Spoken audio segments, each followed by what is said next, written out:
क्या आपने कभी सोचा है कि 15 साल तक जिस नेता का पूरे राज्य पर एक तरफा राज रहा हो, वो अचानक अपना ही गढ़ कैसे हार सकती है? साल 2026 के वेस्ट बंगाल चुनाव की कहानी बिल्कुल ऐसी ही है। ये कहानी है ममता बनर्जी की उस ऐतिहासिक हार की और बीजेपी के उस मास्टर स्ट्रोक की जिसने भारतीय राजनीति का पूरा नक्शा पलट कर रख दिया।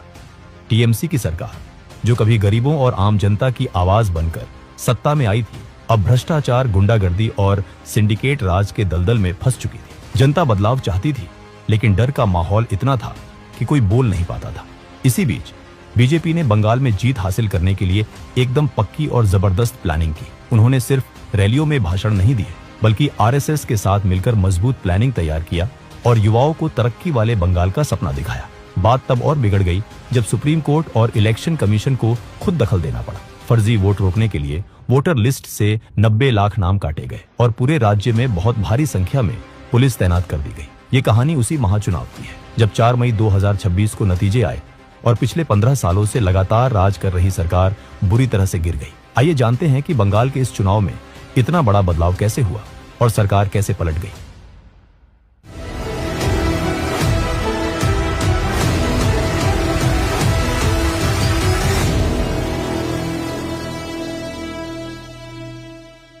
उन्नीस 1970 का दशक।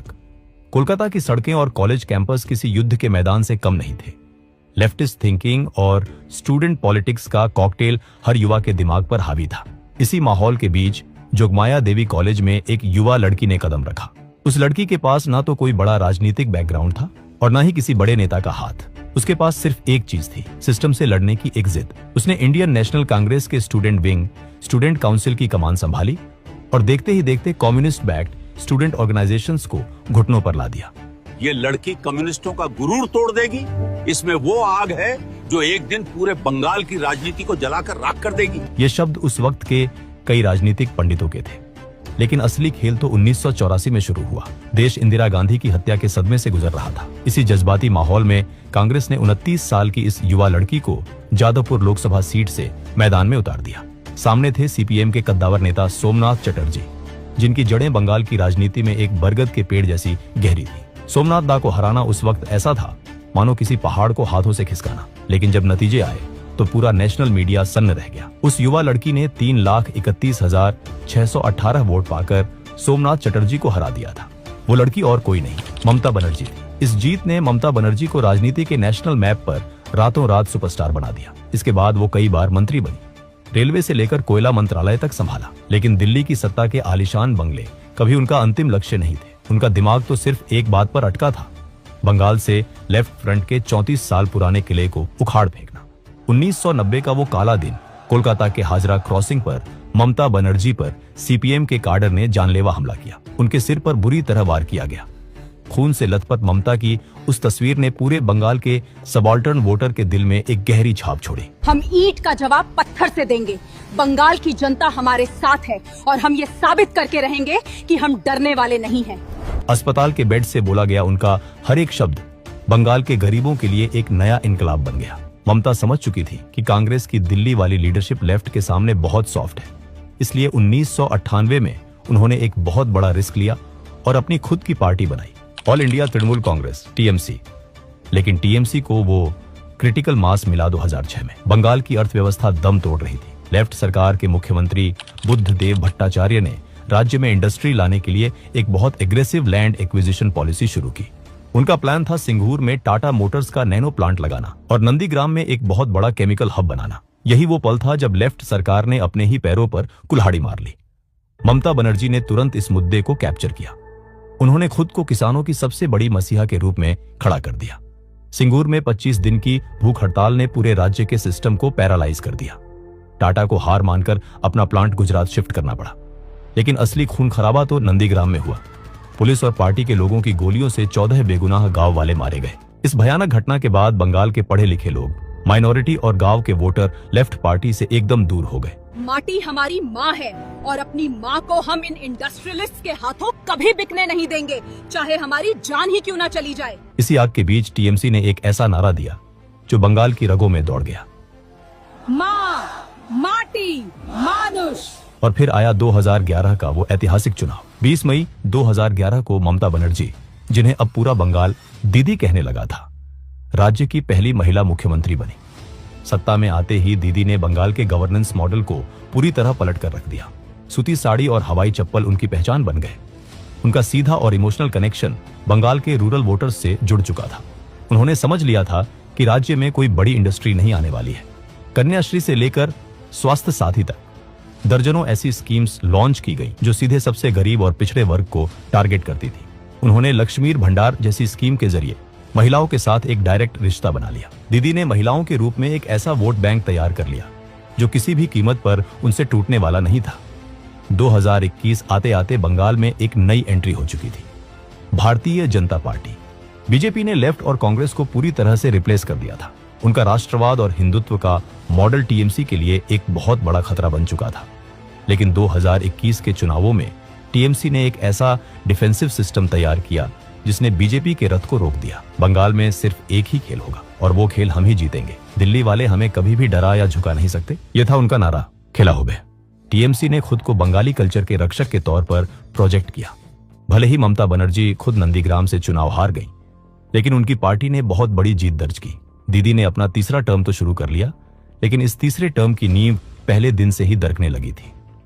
इसकी सबसे बड़ी वजह बनी कोविड महामारी। जब बंगाल की जनता अस्पतालों के बाहर ऑक्सीजन और बेड के लिए तड़प रही थी, तब प्रशासन का पूरा ध्यान श्मशानों की हकीकत को फाइलों में दफन करने पर था। सरकार पर गंभीर आरोप लगे कि वो अपनी पॉलिटिकल इमेज बचाने के लिए जानबूझकर कोरोना से होने वाली मौतों के असली आंकड़े छिपा रही है। अस्पतालों की खौफनाक सच्चाई दुनिया के सामने न आए, इसके लिए मरीजों और डॉक्टरों के मोबाइल फोन इस्तेमाल करने पर भी बैन लगा दिया गया। विपक्षी दल, एक्टिविस्ट या कोई भी आम नागरिक जिसने सरकार से सवाल पूछने की हिम्मत की, उसे पुलिस की लाठियों और फर्जी मुकदमों का सामना करना पड़ा। ऑपोजिशन के नेताओं पर फेक न्यूज फैलाने के आरोप में तुरंत एफआईआर दर्ज की गई। इसने ममता बनर्जी के उस रक्षक वाले इमेज को तार तार कर दिया, जिसके दम पर उन्होंने बंगाल का दिल जीता था। 2021 के बाद टीएमसी के गवर्नेंस मॉडल की कमियां दिखने लगी। जो सिस्टम गांव-गांव में वेलफेयर स्कीम्स पहुंचाता था, वो अब एक बहुत बड़े एक्सटॉर्शन रैकेट में बदल चुका था। पंचायत से लेकर म्यूनिसिपल लेवल तक हर सरकारी काम में लोकल नेताओं का कमीशन फिक्स था। बिजनेस करना नामुमकिन हो गया और अर्बन मिडिल क्लास पूरी तरह से फ्रस्ट्रेट हो चुका था। लेकिन टीएमसी की बर्बादी का सबसे बड़ा कारण बना एसएससी नौकरी घोटाला। स्टेट एजुकेशन सेक्टर में मेरिट को किनारे रखकर हजारों टीचिंग और नॉन टीचिंग जॉब्स उन लोगों को बेच दी गई जिन्होंने इसके लिए लाखों की रिश्वत दी थी। जब ईडी ने जांच शुरू की तो एजुकेशन मिनिस्टर पार्थ चटर्जी और उनके करीबियों के घरों से नोटों के पहाड़ निकले। टीएमसी ने पार्थ चटर्जी को पार्टी से निकालकर डैमेज कंट्रोल की कोशिश की, लेकिन तब तक बहुत देर हो चुकी थी। अप्रैल 2024 में कलकत्ता हाई कोर्ट ने 23,123 टीचर्स और नॉन टीचिंग स्टाफ की नौकरियां पूरी तरह रद्द कर दी। सरकार सुप्रीम कोर्ट भागी, लेकिन अप्रैल 2025 में चीफ जस्टिस संजीव खन्ना की बेंच ने भी हाईकोर्ट के फैसले को बरकरार रखा और 25,753 नौकरियां खत्म कर दी। सुप्रीम कोर्ट ने साफ कहा कि इस पूरे सिलेक्शन प्रोसेस में इतना बड़ा फ्रॉड हुआ है कि इसकी इंटीग्रिटी ही खत्म हो चुकी है। ममता बनर्जी ने इस फैसले को गलत तो बताया, लेकिन लोगों का उन पर से भरोसा पूरी तरह खत्म हो चुका था। जब एक के बाद एक घोटाले सामने आने लगे और नेता गिरफ्तार होने लगे, तो टीएमसी ने बचाव के लिए अपना पुराना हथियार निकाला। उन्होंने पूरे देश में ये नैरेटिव सेट करना शुरू कर दिया कि ईडी और सीबीआई की ये रेड सेंट्रल गवर्नमेंट का राजनीतिक बदला है। उनका ये डिफेंस शायद जनता के बीच थोड़ा काम कर भी जाता, लेकिन तभी सरकार से एक बहुत बड़ी चूक हो गई। जब ईडी की टीम अपना काम करने पहुंची तो बंगाल पुलिस ने कानून का साथ देने के बजाय जांच एजेंसियों का रास्ता रोक लिया और उनके काम में सीधी रुकावट डाली। जब यह मामला सुप्रीम कोर्ट पहुंचा तो अदालत का गुस्सा 7वें आसमान पर था। कोर्ट ने ममता सरकार और स्टेट पुलिस को कड़ी फटकार लगाते हुए साफ कहा कि प्रशासन का ये अड़ियल रवैया डेमोक्रेसी को खतरे में डाल रहा है। अगर नौकरी घोटाले ने नौजवानों का भरोसा तोड़ा, तो आरजी कर की भयानक घटना ने टीएमसी के सबसे बड़े वोट बैंक यानी महिला वोटर्स को हमेशा के लिए खत्म कर दिया। संदेशखाली गांव के इलाके में टीएमसी के लोकल गुंडों पर महिलाओं के साथ लगातार अत्याचार करने और उनकी जमीनें छीनने के बहुत ही गंभीर आरोप लगे। हद तो तब हो गई जब पुलिस कई हफ्तों तक मुख्य अपराधी को पकड़ ही नहीं पाई। इस घटना से ये एकदम साफ हो गया कि दीदी के राज में महिलाओं को सुरक्षा मिलने की बात सिर्फ एक धोखा है। लेकिन पूरे बंगाल की रूह तब कांप गई जब कोलकाता के सरकारी आरजी कर मेडिकल कॉलेज में ड्यूटी पर मौजूद एक महिला ट्रेनी डॉक्टर का रेप और मर्डर हुआ।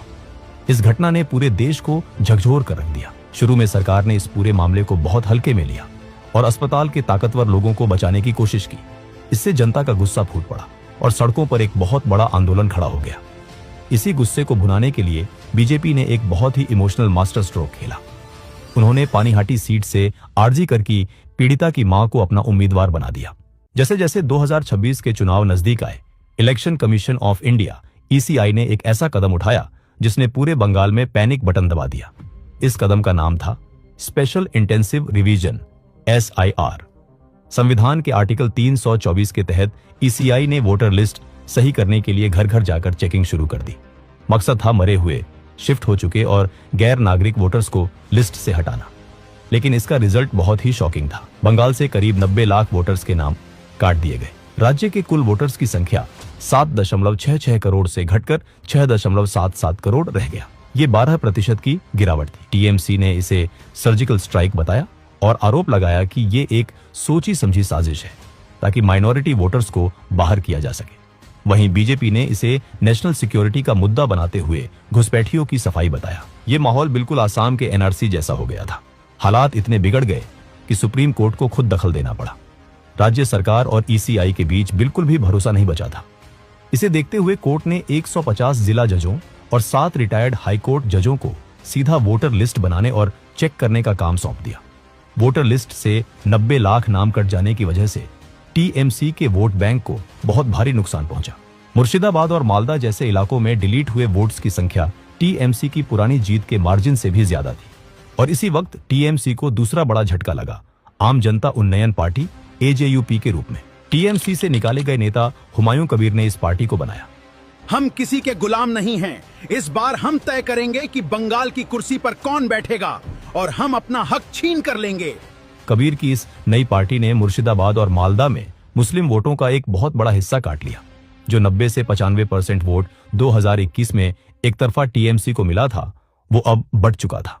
रेजीनगर और नौदा जैसी सीटों पर AJUP ने जीत दर्ज की और इस वोट बंटवारे ने बीजेपी के लिए नॉर्थ दिनाजपुर और मालदा में जीत का रेड कारपेट बिछा दिया। वही दोस्तों, अगर आप भी मेरे जैसे 2D एनिमेशन वीडियो बनाना सीखना चाहते हो, वो भी AI की मदद से, तो मैंने आपके लिए एक कंप्लीट कोर्स बनाया है जिसमें मैंने स्टेप बाय स्टेप सिखाया है कैसे कोई वीडियो वायरल होता है, कैसे सही टॉपिक चुना जाता है, कैसे मेरे जैसे एंगेजिंग स्क्रिप्ट्स लिखी जाती हैं, कैसे AI की मदद से 2D एनिमेशन विजुअल्स बनाए जाते हैं, कैसे AI से वॉइस ओवर जनरेट करते हैं और कैसे एक क्लिक में वायरल थंबनेल्स तैयार किए जाते हैं। अभी इस कोर्स पर 50% का लिमिटेड ऑफर चल रहा है। ये ऑफर सिर्फ पहले 100 यूजर्स के लिए, तो देर मत कीजिए। डिस्क्रिप्शन में दिए गए लिंक पर क्लिक करें और आज ही ज्वाइन करें। 2026 के इस ऐतिहासिक चुनाव में बीजेपी सिर्फ TMC की गलतियों के सहारे नहीं बैठी थी।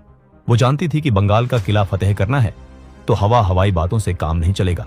इसीलिए RSS की मदद से उन्होंने जमीनी स्तर पर एक बहुत ही सटीक और डीप प्लानिंग की। सबसे पहले उन्होंने पूरे राज्य के 44,000 पोलिंग बूथों का सर्वे किया और उन्हें 3 हिस्सों में बांट दिया। कहां पार्टी मजबूत है, कहां कमजोर है और कहां थोड़ी ज्यादा मेहनत से काम बन सकता है। लेकिन इस पूरी प्लानिंग का सबसे बड़ा मास्टर स्ट्रोक और गेम चेंजर था पन्ना प्रमुख सिस्टम। इसे एकदम आसान भाषा में समझें तो वोटर लिस्ट के हर एक पन्ने पर करीब 30 से 60 वोटर्स के नाम होते हैं। बीजेपी ने वोटर लिस्ट के हर एक पन्ने की जिम्मेदारी अपने एक भरोसेमंद वर्कर को सौंप दी। इस एक फैसले ने पूरा गेम पलट दिया। पहले TMC के लोकल क्लब और गुंडे गांव मोहल्लों में दादागिरी करते थे और लोगों को डरा धमकाकर वोट लेते थे। लेकिन पन्ना प्रमुख सिस्टम की वजह से हर 15 से 20 घरों के बीच बीजेपी का अपना एक आदमी खड़ा हो गया। वो लगातार उन परिवारों के टच में था और उनकी सुरक्षा का भरोसा दे रहा था। इससे जनता का डर खत्म हो गया और TMC का जमीनी नेटवर्क बुरी तरह से टूट गया। वही प्रधानमंत्री मोदी, अमित शाह और योगी आदित्यनाथ की तिकड़ी ने पूरे राज्य में रैलियों का तूफान ला दिया। इसके साथ ही बीजेपी ने अपना मैनिफेस्टो भरोसार शोपोथ लॉन्च किया। TMC की लक्ष्मीर भंडार योजना को टक्कर देने के लिए बीजेपी ने महिलाओं को और ज्यादा पैसे देने का वादा किया। इसके साथ ही सरकारी कर्मचारियों की सैलरी बढ़ाने के लिए 7th पे कमीशन लागू करने का भी पक्का वादा किया। प्रधानमंत्री मोदी और अमित शाह ने बंगाल के लोगों के सामने एक एस्पिरेशनल बंगाल यानी विकास करने वाले और तेजी से आगे बढ़ते हुए बंगाल का विजन रखा। उन्होंने जनता से सीधा वादा किया कि अगर वो सत्ता में आए तो बंद पड़ी फैक्ट्रियों को फिर से चालू करेंगे, नई इंडस्ट्रीज लाएंगे और इतने रोजगार पैदा करेंगे कि बंगाल के नौजवानों को नौकरी की तलाश में दूसरे राज्यों में दर दर नहीं भटकना पड़ेगा। इसके साथ साथ बीजेपी ने अपने पुराने और सबसे मजबूत हथियार यानी अपनी हिंदुत्व की विचारधारा को भी बिल्कुल नहीं छोड़ा। अपने कोर वोटर्स को जोड़े रखने के लिए उन्होंने डंके की चोट पर ऐलान किया कि वो राज्य में यूसीसी और सीएए हर हाल में लागू करेंगे। सीए के वादे ने खासकर मथुआ समुदाय जैसे शरणार्थियों को पूरा भरोसा दिलाया कि उन्हें पक्की नागरिकता मिलेगी। लेकिन उनका सबसे बड़ा हथियार था दुर्गा स्क्वाड, महिलाओं की सुरक्षा के लिए एक स्पेशल फोर्स बनाने का वादा। 23 और 29 अप्रैल 2026 इलेक्शन कमीशन ने बंगाल को एक किले में तब्दील कर दिया था। 2.4 लाख सीआरपीएफ के जवान चप्पे चप्पे पर तैनात थे। इतनी भारी और कड़ी पुलिस फोर्स देखकर टीएमसी के वो सभी लोकल गुंडे अपने घरों में दुबक कर बैठ गए जो पहले लोगों को डरा धमकाकर वोट लूट लिया करते थे। जब आम जनता ने देखा कि चारों तरफ पुलिस है और अब डरने की कोई बात नहीं है, तो वो बिना किसी खौफ के अपना वोट डालने घरों से बाहर आ गई।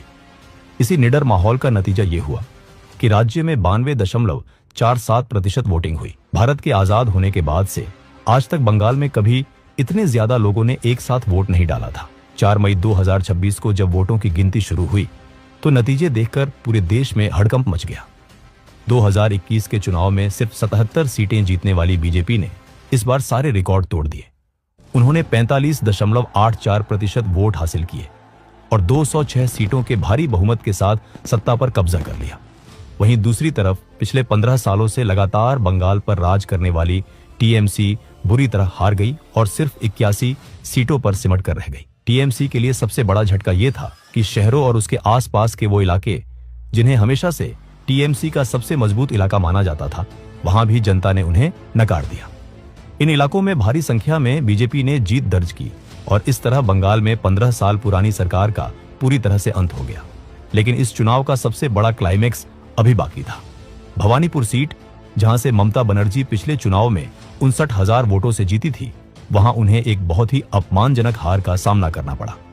उनके पुराने साथी शुभेंदु अधिकारी ने नंदीग्राम के बाद अब उन्हें उनके ही इलाके भवानीपुर में भी 15,105 वोटों से हरा दिया।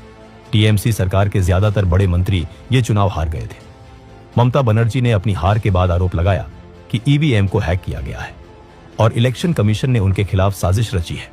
उन्होंने तुरंत मुख्यमंत्री पद से इस्तीफा देने से साफ इनकार कर दिया। लेकिन सच्चाई सबको साफ दिख रही थी कि वो बुरी तरह हार चुकी है। 2026 के इन चुनावों में केरल में कांग्रेस ने लेफ्ट पार्टियों का सुपड़ा साफ कर दिया था और तमिलनाडु में एक्टर विजय की पार्टी ने वहां की पुरानी राजनीति की जड़ें हिला दी थी। लेकिन इन सब के बावजूद बंगाल में बीजेपी की ये भारी जीत 2026 की सबसे बड़ी और ऐतिहासिक राजनीतिक कामयाबी थी। 2026 के इन चुनाव नतीजों में सिर्फ सरकार नहीं बदली थी, बल्कि ये उस सरकार का अंत था जो आम और गरीब लोगों की आवाज बनकर आई थी। बाद में गुंडागर्दी और भ्रष्टाचार के दलदल में फंस गई। जिन युवाओं और महिलाओं के भरोसे टीएमसी गद्दी पर बैठी थी, उन्हीं लोगों ने उसे सत्ता से बाहर कर दिया। दूसरी तरफ बीजेपी की पन्ना प्रमुख वाली शानदार प्लानिंग और महिलाओं के लिए बनाए गए दुर्गा स्क्वाड ने ऐसा जाल बिछाया जिसे ममता बनर्जी कभी काट नहीं सकी। आज बंगाल की राजनीति पूरी तरह बदल गई है और ये भारत के इतिहास का एक ऐसा पन्ना बन गया है जिसे सदियों तक याद रखा जाएगा।